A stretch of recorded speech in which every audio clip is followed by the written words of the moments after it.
Because the ANC and its tripartite partners have launched an anti-racism campaign today.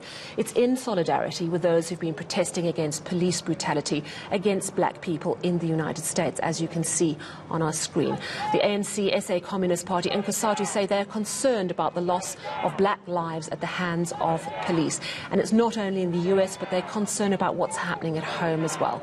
And to get more on this, I'm joined by ANC Deputy Secretary General Jessie Duarte. Good evening, Ms. Duarte. Thank you so much for joining us. It's a very apt moment that we're talking as we're seeing these live visuals coming from Minneapolis, and certainly the world has been absolutely horrified by what's happened to George Floyd.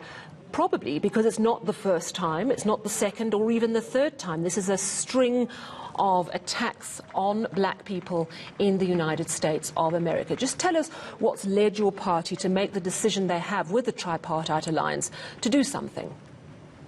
Thank you very much, Sally, and it's very good to speak to you again.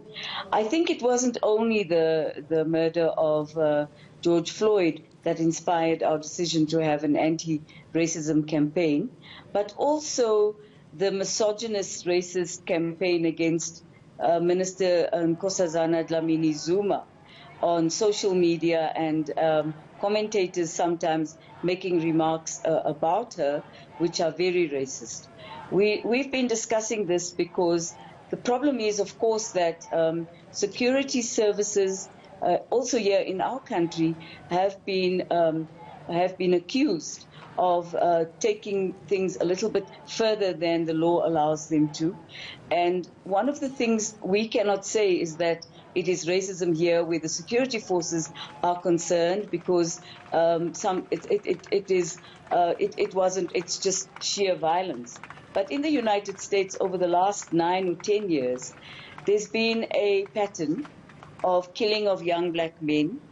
And what we see now in the USA is, of course, a reaction to the fact that it is systemic. It can no longer be regarded as a coincidence, as a mistake.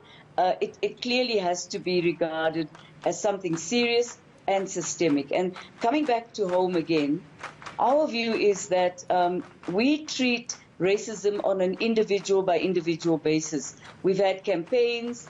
We've asked for people to be arrested, the Human Rights Commission to investigate, and it's an individual that is being investigated, but the underlying racism remains intact, and we've never had a national serious campaign in South Africa to tackle this at a mass level and to unite South Africans against racism and to build our nation of very diverse people. We rested after 1994, Sally, and we took for granted that it would internalize, and it didn't.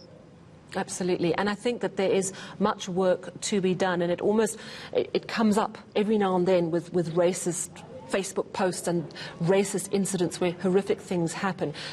I know that the plan, as you announced it today, is you're calling on all South Africans to wear black every Friday for the next 3 Fridays. Does it go further than that, though? Because it surely has to. Awareness is crucial, but it's that sea change we're looking for, surely.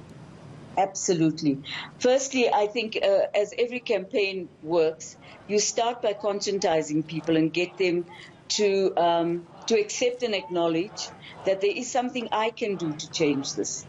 Starting with people in their homes when they get dressed together in solidarity, I can make a change by showing that I am in solidarity with people in the USA, but I'm also standing against racism in my own country. Sally, we have the National Action Plan against racism, xenophobia, misogyny and gender-based violence. So we have all the laws intact. And certainly people who wrong the law can be dealt with at the level of the law. But what we need to do is to build a very deep-rooted consciousness in our community. So it won't end here. It won't be every Friday wearing black. We will continue to work every day going forward to try and address groups of people at schools. We worry about the fact that, for instance, there's a teacher today who says she's going to put her knee on the neck of her students, like George Floyd. And this teacher doesn't understand the impact it has on the children in her class. Mr. Duarte, I think that the solidarity with George Floyd, it's so crucial, and as you say, we cannot ignore that there are issues of racism in our society, despite our laws outlawing that. I just want to pick up on one phrase in the media release. You say we're going to highlight racism in our society and also against police and security force brutality. You know, some would say the ANC is the governing party.